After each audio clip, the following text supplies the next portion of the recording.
Think of humanity and the planet as one organism. Any biological organism, if it's at war with itself, it will die. The whole world should know that there is no winner in the war. No one will win. We are all losers. God's heart aches when children behave in ways that are disgraceful. The way that we live our lives today cannot lead to a tomorrow. What people can do to these children, it's absolutely unbelievable. We are living at such a critical moment. We don't have another generation to wait. If we continue business as usual, the Arctic will be ice-free. More and more people realize that the path that the United States is on right now is not sustainable. We're the only species that kills its own kind, and most frequently in the name of God.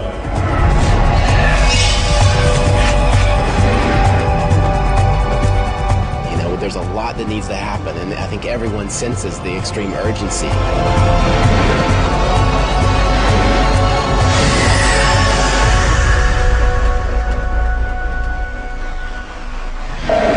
We have arrived at a moment in our evolution where we have to make a choice. What does it mean to look in the face of a world that seems to be going rapidly in the wrong direction and say, no, we're going to switch course, and I'm going to make it happen? From time to time, these evolutionary leaps occur, and it seems like this may be the moment. There's some shift going on throughout the region, and we're talking everywhere from North Asia to Southeast Asia to India, you know, where there's this sort of movement taking place. There are more organizations forming themselves all over this planet. It's in every country. It's in every economic sector. It's every kind of person. It's in every city. And there's no leader, there's no spokesperson, there's no ideology. It's the biggest movement in human history.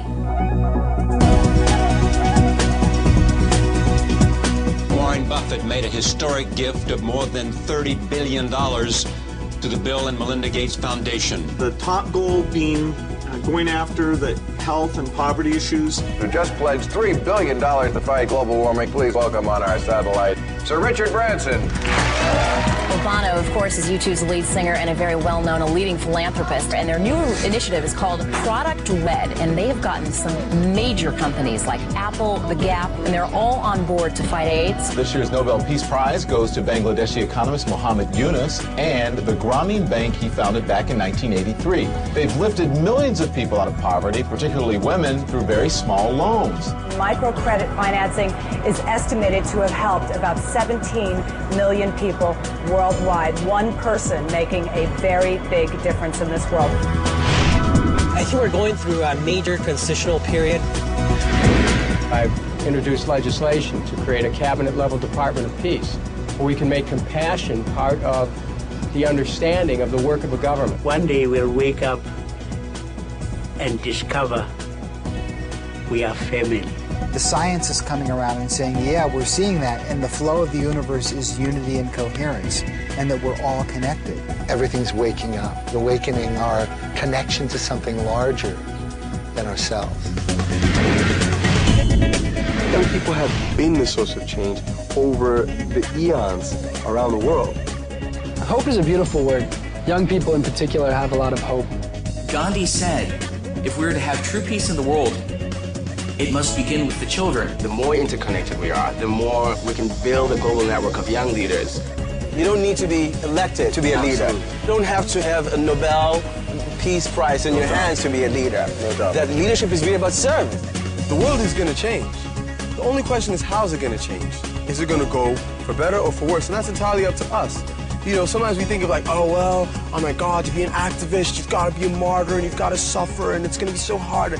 Hell no, man. I hang out with the coolest cats, yo. People who are conscious, people who are spiritual, people who have vibes, people who can dance, people who can sing, people who are hip.